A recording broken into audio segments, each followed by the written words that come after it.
So day 19 is Knightsbridge. Hi everyone, welcome to day 19 of our Inktober 2024 Beginner Tangles Challenge.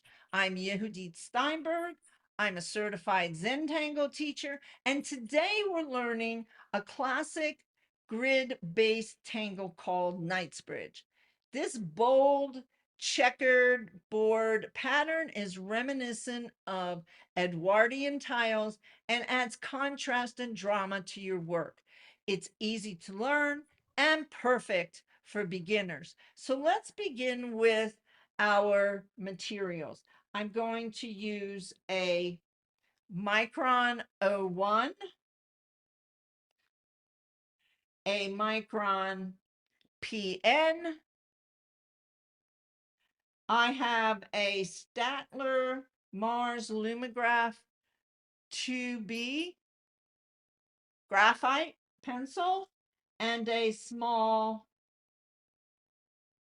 blending stone. I'll be working on a 2-inch Bijou Renaissance tile. Renaissance is their tan tile, and you can get them at zentangle.com. If you want an economical way to create these little tiles, we had a student who is using Strathmore Artist Tiles. These are Bristol vellum surface. It's a great surface for drawing and multimedia, and it's really high quality paper. I use it all the time. And what she's done is she's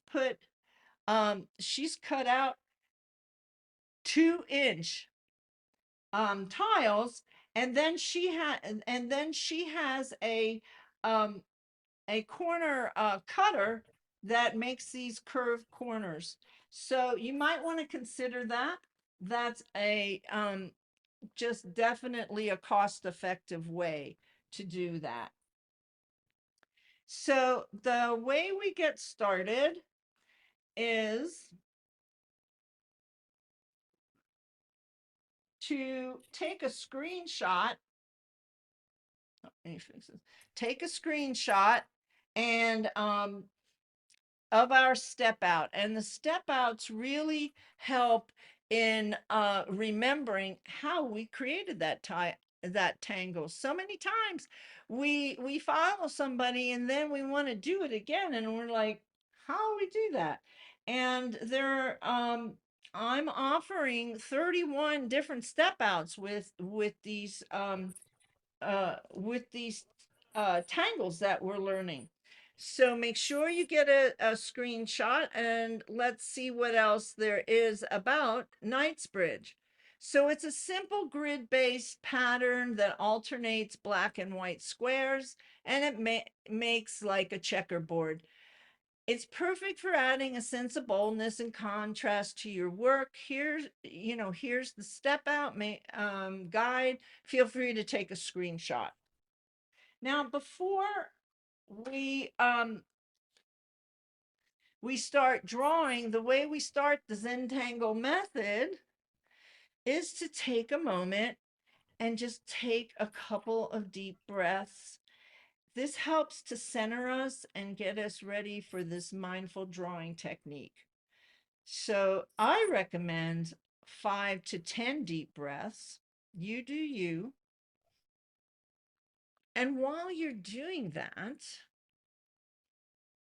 think of something you're really grateful for today. Let that feeling ground you as we prepare to draw. Stretch your fingers, do a little finger yoga, get your hands ready to draw.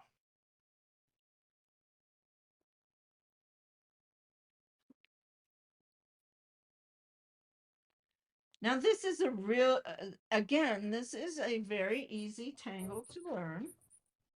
And it starts with a grid, and I'm using to draw my grids with my graphite. It's just at least start out that way. We're going to start with, in the Zentangle method, we start with dots in the corner. And then we create a border and turn the tile to keep your hand in its place. Remember to breathe. And remember, it's not a race. And keep your mind focused on the line you're drawing. It helps. Rather than thinking about the line, the end of where you're going, because we really don't know how it's going to end up. So I'm going to create a grid. These are small. If it's not totally even, it's okay.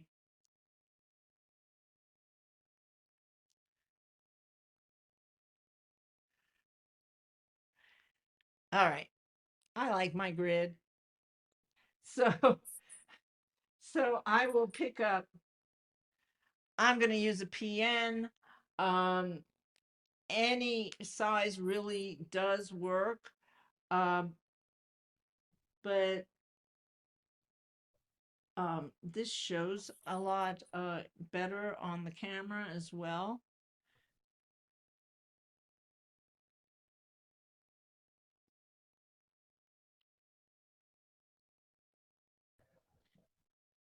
If your lines aren't super straight, that's okay.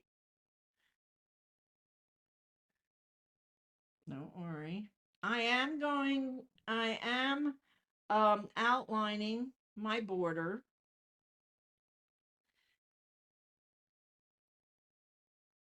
That's not necessary, but I'm doing it that way this time. So the first step is, after this, or I should say the next step, is to ink it in. And I have a way that I do. So I'm going to start in the, I'm going to look at this. I'm going to decide, okay, do I want my ink in the center? Or do I want it on either side? I put it in the center. I'm going to look, I'm going to see this. I'm going to put it in the center. And this is what I've done. Because this is a high focus and sometimes you miss it, it's every other one. And you can go to the corner here and here, here and here. That's where I'm inking. So I feel like I've given myself a little bit of a break to be able to just focus on inking the one box that I'm inking. I actually did run and grab a size 10 micron because I don't want to be here all day inking in. However, first couple of months that I did Zentangle, I inked in with my O1. But now I have different sizes. I have, and we don't need that. We don't need all that. All you need is what I showed you in the beginning, one or two ink pens and a number 2 pencil and a Q-tip, and you can begin, because the most important thing here is to start, is to show up. And the easier we make it to show up and do our mindful drawing, the more we do it.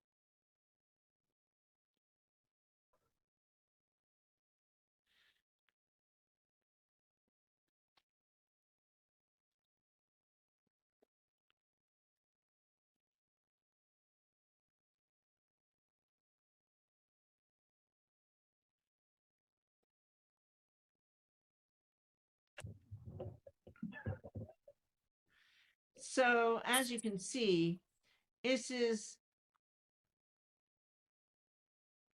is a great beginner tangle. It in a lot of the older homes, I'm not exactly sure what time period, but um, I think it's towards turn of the century, the 20s, where you'll see tiled floor in Knightsbridge. And a lot of a lot of Zentangle patterns come from um, decorative design, the arts and crafts movement, um, from architectural uh, designs on buildings, iron gates. Um, the but the beauty of Zentangle is actually it's the Zentangle method is how we just created that. How easy was that? So the next step we have is to shade. And what I'm going to do is I'm going to shade around the outside, kind of gives it a little bit of a puffy. Um, if you do it on the inside, the other thing is to remember is that we don't shade ink. I mean, ink is already there, but if you put graphite on the ink, it can leave a shine. There are other supplies you can use for that, but that's more in our intermediate. So I put a little line in the white or the uninked spaces.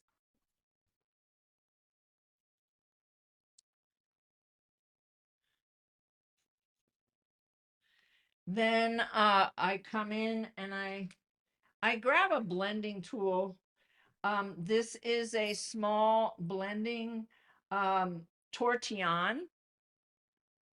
And if you don't have one of those, if you have a Q-tip, you can try that too.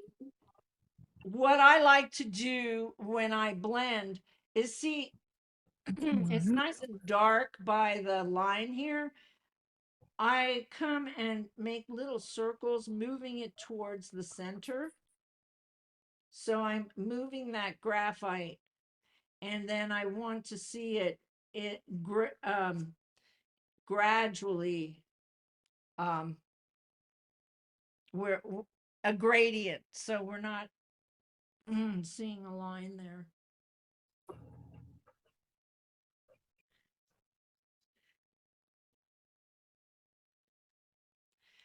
But notice that how I'm holding this tortillon. So I'm moving it towards the center.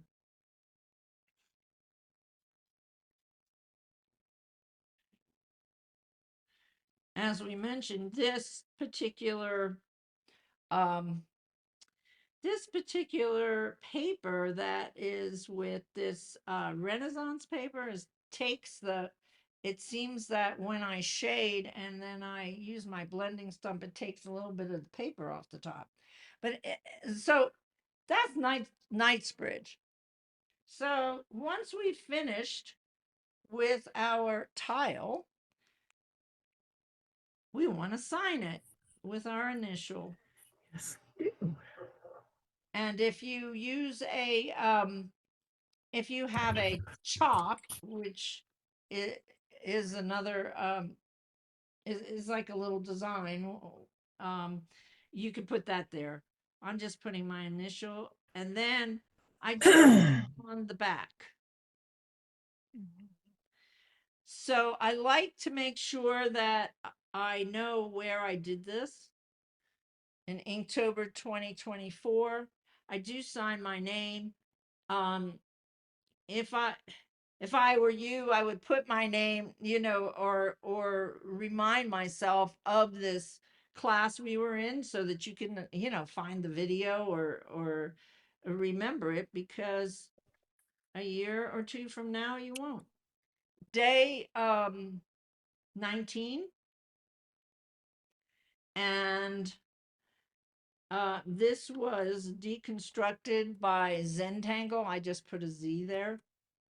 Oh, and the name of the tangle, if I can spell.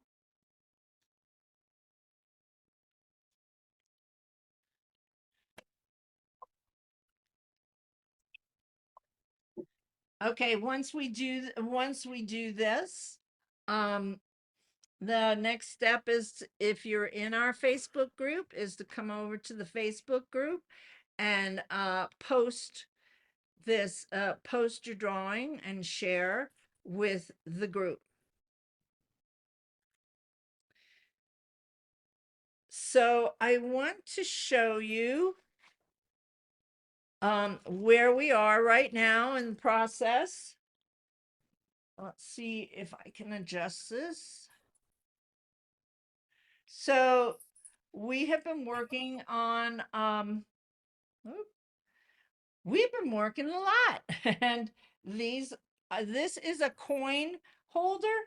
And if you go to my favorite resources, which would be in the description or on your Mandala Central, you can find where on Amazon where I got these coin holders. They're really great. So that is Knightsbridge. Before we wrap up, just a quick reminder, it's not too late to join our Sunday Mandala Challenge. You'll receive all the information, the guidebook, the recorded Sunday Zoom sessions, and support to create your unique mandala. The registration link is in the comments below or description if you're watching on YouTube. Thank you so much for joining me today. I hope that this time was relaxing and inspiring for you. I'll see you tomorrow for another mindful drawing session. Until then, remember, one stroke at a time. Bye for now.